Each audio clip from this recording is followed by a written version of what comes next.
centaines de millions d'années, elles n'entrèrent pas en communication.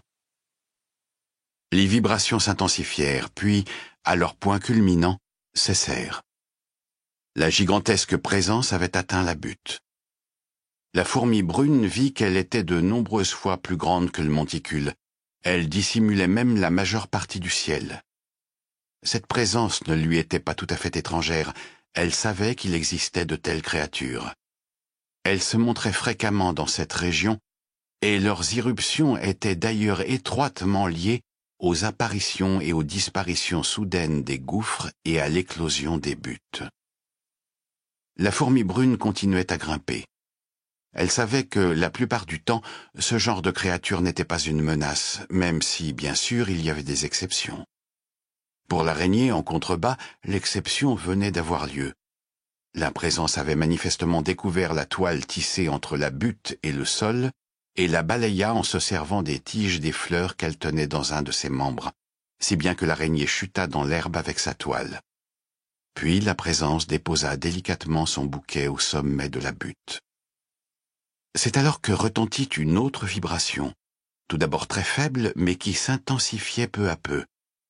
La fourmi brune sut qu'une autre créature de la même espèce se déplaçait en direction de la butte. Au même moment, sur la falaise qui se dressait devant elle, elle découvrit une très longue faille dont la surface concave était plus rêche que celle de la falaise, et d'une couleur différente, blanc cassé. Elle suivit cette tranchée, que sa rugosité rendait bien plus facile à gravir.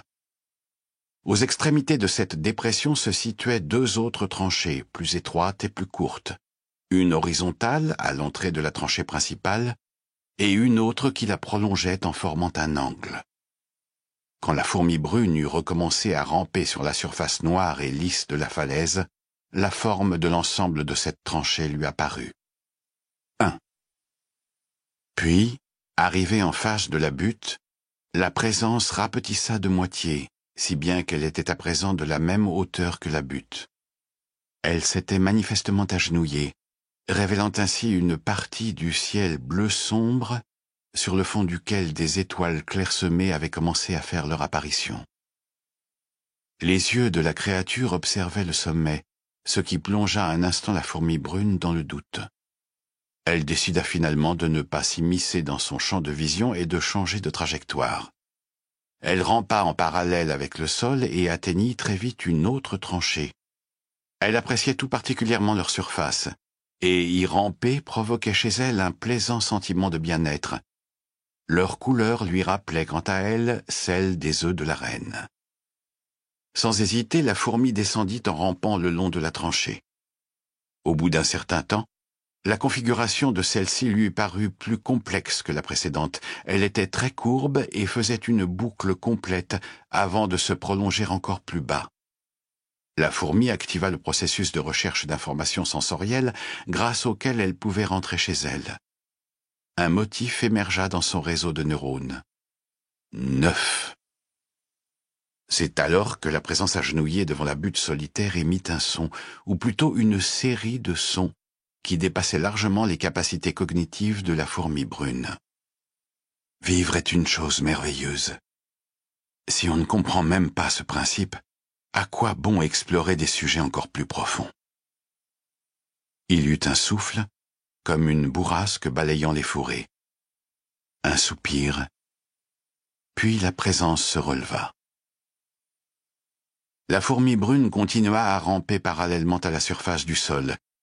Elle entra dans une troisième tranchée, dans un virage qui faisait presque un angle droit, quelque chose comme ça. 7.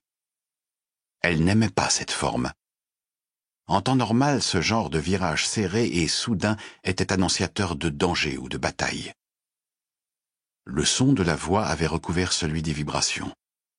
Ce n'est qu'à cet instant que la fourmi brune prit conscience que la deuxième créature était à son tour arrivée devant la butte solitaire. Si la première s'était levée, c'était pour l'accueillir. La seconde présence était bien plus petite et frêle que la première. Elle avait une chevelure blanche qui contrastait singulièrement avec le fond bleu sombre du ciel.